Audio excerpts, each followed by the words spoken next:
ఇప్పుడు ముఖ్యమంత్రిగా ఉన్నారు, జాతీయ రాజకీయాల్లోకి వెళ్తా అని చెప్తున్నారు. జాతీయ రాజకీయాల్లో ఏ చైర్ కోరుతున్నారు, ఏ చైర్ కోసం అనుకుంటున్నారు? రాహుల్ గాంధీని ప్రధానమంత్రిగా కూర్చోబెట్టి ఆ తర్వాత ఏ చైర్ ఇస్తే ఆ చైర్లో కూర్చుంటా.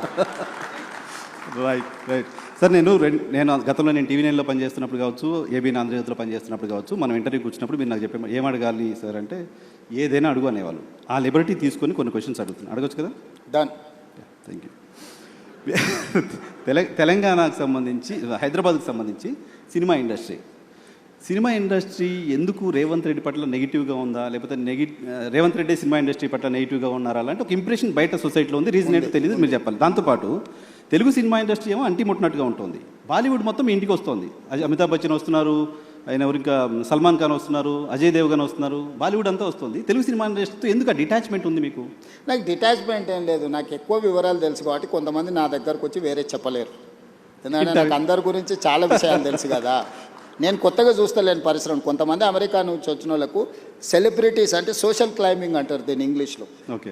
సడన్గా మనకు డబ్బులు వచ్చినా, సడన్గా హోదా వచ్చినా, అప్పటి వరకు మనలో అణిచివేసుకున్న విపరీతమైన కోరికలు కొన్ని ఉంటాయి.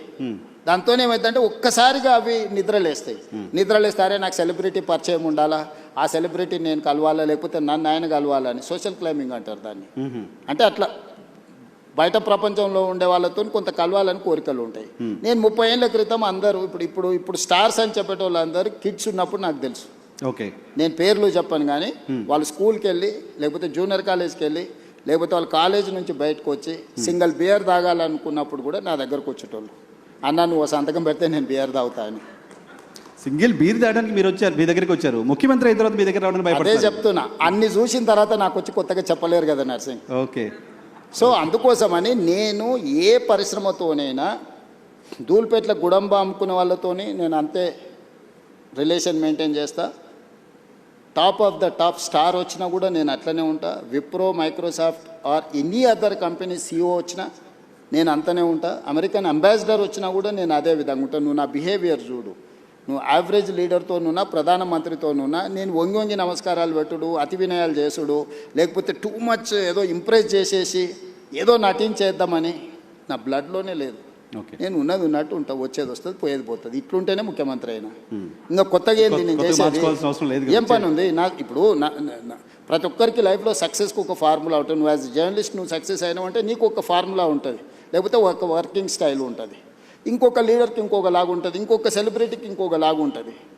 నాకు నా లైఫ్ ఇట్లనే గౌరవాన్ని తెచ్చిపెట్టింది, హోదాని తెచ్చిపెట్టింది, ఈరోజు గుర్తింపు వచ్చింది. సో నా లైఫ్ అనేది ఇట్లనే ఉంటుంది నర్సింగ్.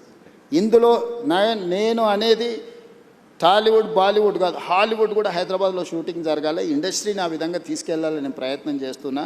అందుకే ఈరోజు నెట్ఫ్లిక్స్ కానీ వీటన్నిటిని కూడా మనం ఇక్కడికి తీసుకొచ్చినాం.